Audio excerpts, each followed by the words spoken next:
হযরত ইব্রাহিম আলাইহিস সালাম তার মনটা আরো ব্যাকুল হয়ে গেছে। ইব্রাহিম আলাইহিস সালাম বলছেন, ভাইরে তুমি আমারে আরেকবার শোনাও না। ওই ব্যক্তি বলল, এতক্ষণ তো আপনার বকরি পাল দিছেন, এখন কি আছে যে তা আমারে দিবেন? ইব্রাহিম আলাইহিস সালাম বললেন, ভাইরে তোমার তো একটু আগে এই রাখাল এই যে ছাগলের পাল ছিল না, তোমার এই ছাগল পালার জন্য কি একটা রাখালের দরকার না? বলে যে হ্যাঁ, তাহলে আমি ইব্রাহিমকে রাখাল হিসেবে নিয়ে নিও। সুবহানাল্লাহ, আর আস্তে করে বলেন সুবহানাল্লাহ। মাওলার ইশকে জালে আগুন নেভাইলে যে নেভে না, পুড়ে পুড়ে সাই হইল এই যে পাগলের সিনা, পুড়ে পুড়ে সাই হইল এই যে পাগলের সিনা। ইব্রাহিম খলিলুল্লাহ, ওনার নামের পরে যে খলিল অর্থাৎ আল্লাহর অন্তরঙ্গ বন্ধু, এই যে এটা হইল কেমনে? মানে ফেরেশতারা আল্লাহরে বলছে আল্লাহ। এই ইব্রাহিম আলাইহিস সালাম ওনার নামের পাশে খলিলুল্লাহ, এটা বুঝলাম না, ওনার নামের শেষে খলিলুল্লাহ কে? হ্যাঁ, পরে জিজ্ঞাসা করছে, পরে আল্লাহ রাব্বুল আলামিন তাদেরকে পরীক্ষা করার জন্য, মানে ইব্রাহিম আলাইহিস সালামের নামের শেষে খলিলুল্লাহ কেন এটা বোঝানোর জন্য এই জিবরাইল আমিনকে পাঠাইছেন মানুষের ছদ্মবেশে। হযরত জিবরাইল আলাইহিস সালামকে মানুষের আকৃতি দিয়া পাঠাইছেন। তো ইব্রাহিম আলাইহিস সালাম এই দুনিয়ার ভূমিতে চারণ ভূমিতে বকরি চড়াচ্ছিলেন। কি চড়াচ্ছিলেন? দুনিয়ার চারণ ভূমিতে বকরি চড়াচ্ছিলেন। এমন সময় এক ব্যক্তি ইব্রাহিম আলাইহিস সালামের পাশ দিয়ে যাচ্ছিলেন। ইব্রাহিম আলাইহিস সালাম লক্ষ্য করে দেখে আমার পাশ দিয়ে যে যাচ্ছে সে কিছু বাক্য বলতেছে। বাক্যটা হলো সুবহানাজিল মুলকি ওয়াল মালাকুত, সুবহানাজিল ইজ্জাতি ওয়াল আজমাতি ওয়াল হাইবাতি ওয়াল কুদরতি ওয়াল কিবরিয়াই ওয়াল জাবারুত। এই যে বাক্য, এই বাক্যর ভিতরে আল্লাহর গুণবাচক নাম রয়েছে। আল্লাহর প্রশংসা করতে করতে ওই আল্লাহর বান্দা যাচ্ছে। ইব্রাহিম আলাইহিস সালাম তার কাছে গিয়ে বললেন, ভাই রে তুমি কে? যেই বাক্যগুলো বললা আমার একটু আবার শোনাও না। তখন সে বলল, এখন শোনাবো না, এখন শোনাইলে আমার কিছু দেওয়া লাগবে, একটু বুঝতে হবে আল্লাহর প্রেম কেন, ইব্রাহিম খলিলুল্লাহ কেন হয়েছেন। ইব্রাহিম আলাইহিস সালাম বলছেন, আচ্ছা ঠিক আছে, আমার যে বকরির পাল আছে এই অর্ধেক পাল তোমার দিয়ে দিলাম, এরপরেও তুমি আমারে আমার আল্লাহর প্রশংসা একটু শোনাও না। এরপরে ওই ব্যক্তি আবারও বললেন, সুবহানাজিল মুলকি ওয়াল মালাকুত, সুবহানাজিল ইজ্জাতি ওয়াল আজমাতি ওয়াল হাইবাতি ওয়াল কুদরতি ওয়াল কিবরিয়াই ওয়াল জাবারুত। আরে প্রেমিক তার প্রেমাস্পদের প্রশংসা শুই না নিজের জায়গা থেকে আর স্থির থাকতে পারি নাই, ব্যাকুল হয়ে গেছে। প্রেমিক তো প্রশংসা শুনতে, প্রেমাস্পদের প্রশংসা শুনতে আরো তার মন ব্যাকুল হয়ে গেছে। ইব্রাহিম আলাইহিস সালাম বললেন, ভাইরে আমার মনটা ভরে নাই, তুমি আবার বলো। সুবহানাল্লাহ বলেন, আমার মনটা ভরে নাই, তুমি আবার বলো। বলে যে এবারও যদি শুনাই তাহলে আমার কিছু দিতে হবে। তুমি কি দিবা? বলে যে বাকি যে অর্ধেক পাল আছে সে অর্ধেক পাল তোমারে দিয়ে দিমু, বকরির পাল। এরপরে আবারও সেই বাক্যটা আবার শোনালো। প্রেমিকের মন তো তার প্রেমাস্পদের প্রশংসায় ভরে না। এজন্য আল্লামা শেখ সাদি রহমতুল্লাহ আলাইহি বলেন, যে ব্যক্তি লাইলির মজনুর সাথে উঠা বসা করে তার উচিত মজনুর কাছে লাইলির প্রশংসা ছাড়া যেন অন্য কারো প্রশংসা না করে, কারণ মজনুর কাছে তার লাইলি সব থেকে বেশি প্রিয়। এ কারণে লাইলির আলোচনা যত করবে মজনুর কাছে তত ভালো লাগবে। এখানে তো লাইলি মজনুর থেকে আরো বড় প্রেম চলতেছে। হযরত ইব্রাহিম আলাইহিস সালাম তার মনটা আরো ব্যাকুল হয়ে গেছে। ইব্রাহিম আলাইহিস সালাম বলছেন, ভাইরে তুমি আমারে আরেকবার শোনাও না। ওই ব্যক্তি বলল, এতক্ষণ তো আপনার বকরি পাল দিছেন, এখন কি আছে যে তা আমারে দিবেন? আশ্চর্য প্রেমিক দেখেন প্রেমের কারণে গোলাম হয়ে যায়। ইব্রাহিম আলাইহিস সালাম বললেন, ভাইরে তোমার তো একটু আগে এই রাখাল এই যে ছাগলের পাল ছিল না, তোমার এই ছাগল পালার জন্য কি একটা রাখালের দরকার না? বলে যে হ্যাঁ, তাহলে আমি ইব্রাহিমকে রাখাল হিসেবে নিয়ে নিও। সুবহানাল্লাহ। আর আস্তে করে বলেন সুবহানাল্লাহ। মন্দা সুবহানাল্লাহ, একদম উদাই গেছে সুবহানাল্লাহ। এর কোনো সুবহানাল্লাহ বলে? আরো জোরে বলেন সুবহানাল্লাহ। আরে ইব্রাহিম নবী বলতেছেন আমি চাকর। গোলাম মানে কি করেন? গোলাম মানে কি বলেন? গোলাম মানে কি বলেন? বুঝেন না ইব্রাহিম আলাইহিস সালামের মাকাম? ইব্রাহিম আলাইহিস সালাম বলতেছেন আমি তোমার রাখাল হয়ে গেলাম, আমাকে রাখাল হিসেবে নিও, তারপরেও আমার প্রেমাস্পদের প্রশংসা আমাকে একটু শোনাও না। সুবহানাল্লাহ। এটা কেন হয়েছে বলেন? কেন? যখন এমন দেখছে, এরপরে ওই ব্যক্তি বলতেছে, হে আল্লাহর নবী মুবারক হন, আপনি পাশ করেছেন। আমি কোনো রাখালের পাল, আমি কোনো ছাগলের পাল নেওয়ার জন্য আপনার থেকে আসি নাই। মূলত আরশে আজিমে আপনার নামের পাশে খলিলুল্লাহ দেখে ফেরেশতারা বলছে, ওগো আল্লাহ, এই ইব্রাহিম এই নামটার পাশে কেন খলিলুল্লাহ? এই খলিলুল্লাহর প্রমাণ দেওয়ার জন্য আল্লাহ আমাকে তোমার কাছে মানুষ আকৃতি দিয়ে পাঠিয়েছেন। সুবহানাল্লাহ। এজন্য যার ভিতরে যত প্রেম সে তার প্রেমিকের জন্য, আজকে আমরা দুনিয়ায় দেখি একজন যুবক যুবতীরে ভালোবাসে তো তার না পাইলে মরে যায়, তার না পাইলে মরে যায়, এমন ভালোবাসা আমরা বুঝি না। এই যে ইব্রাহিম আলাইহিস সালাম যে রাখাল হতে চাইলেন, এই ভালোবাসা আমি বুঝি না। এই ভালোবাসা যদি না বুঝে থাকি তাহলে দুনিয়ার ভালোবাসা বুঝে আসে না, যে একজন আরেকজনের না পাইলে মরে যায়, গলায় ধরে দেয়, বিষ খায়।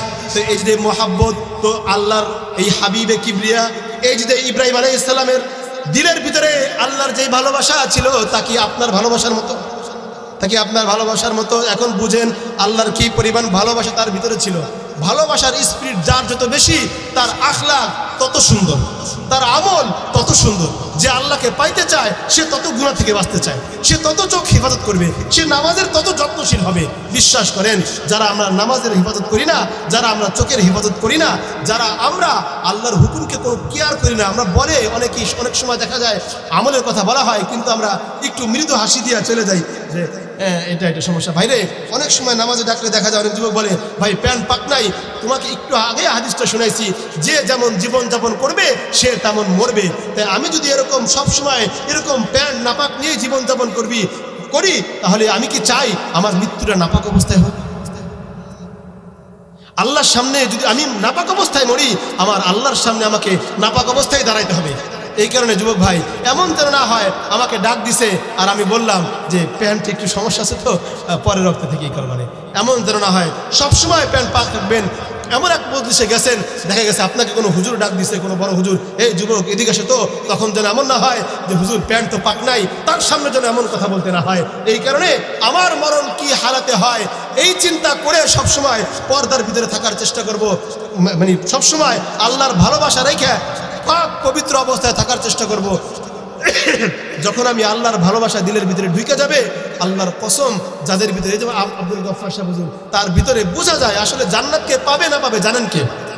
আমরা তো তাকে জান্নাতে বলিনি বলছি, কিন্তু তার একটা কথা দিলের ভিতরে দাগ কাটে কি কাটে না?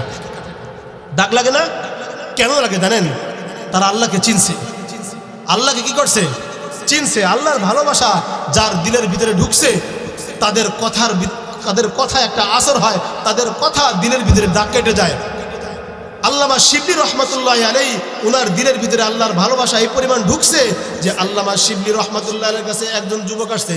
যুবক এসে বলে, হুজুর আপনি আমাকে আল্লাহর সাথে মোহাব্বত করায় দেন। যুবক বলছে, আমাকে আল্লাহর সাথে মোহাব্বত করায় দেন।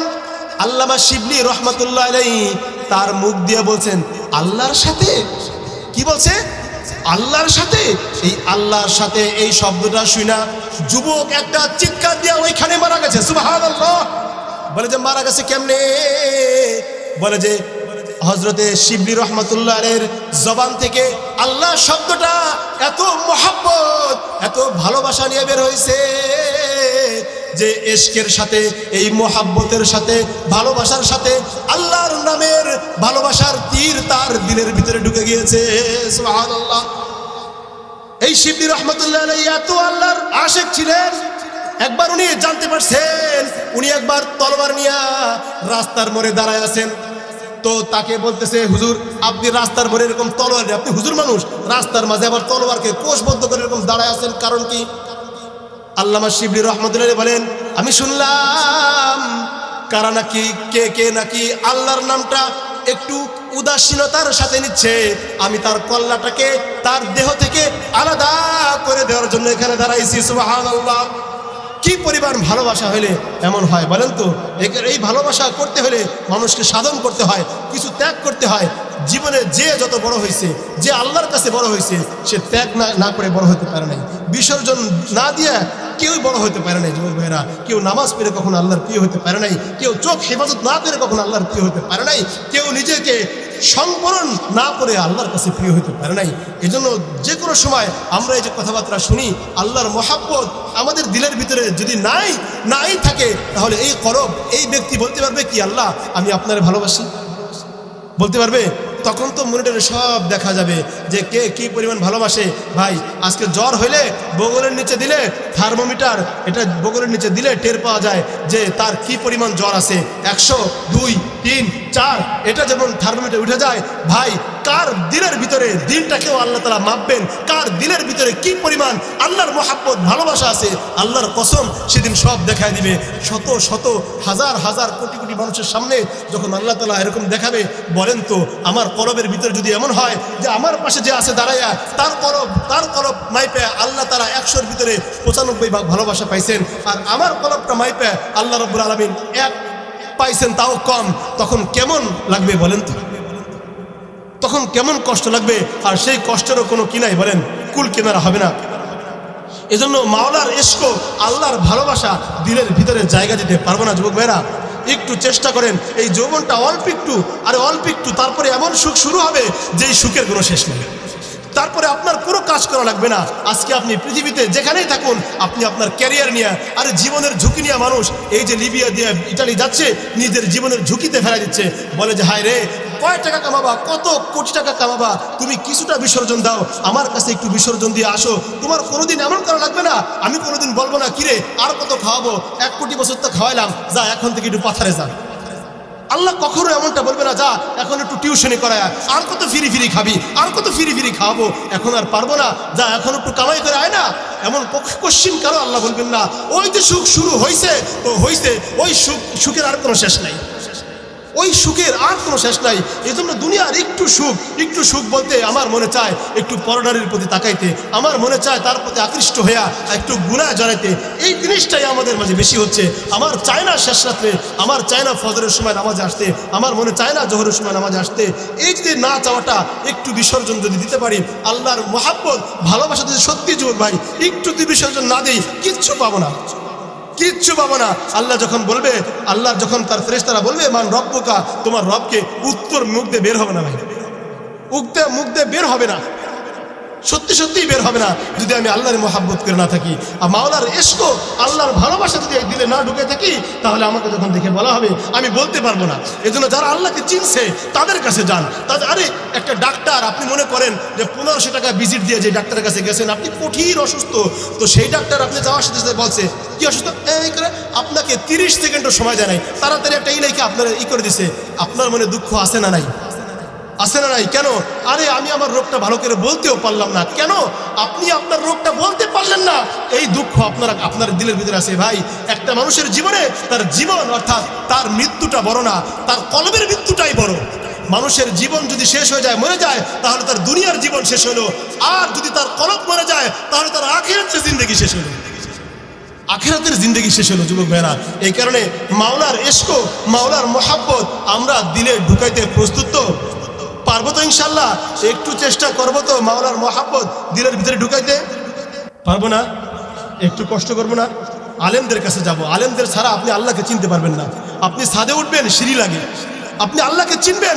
হকপন্থী ওলামায়ে কেরাম তারা হলেন সিঁড়ি, তাদের হয়ে আপনি আল্লাহর কাছে পৌঁছতে পারবেন। এজন্য মাওলার ইশকে ঢুকাইতে আমরা কে দিলের ভিতরে ঢুকাইতে কে রাজি আছি? মাওলার ইশকে জালে আগুন নেভাইলে যে নেভে না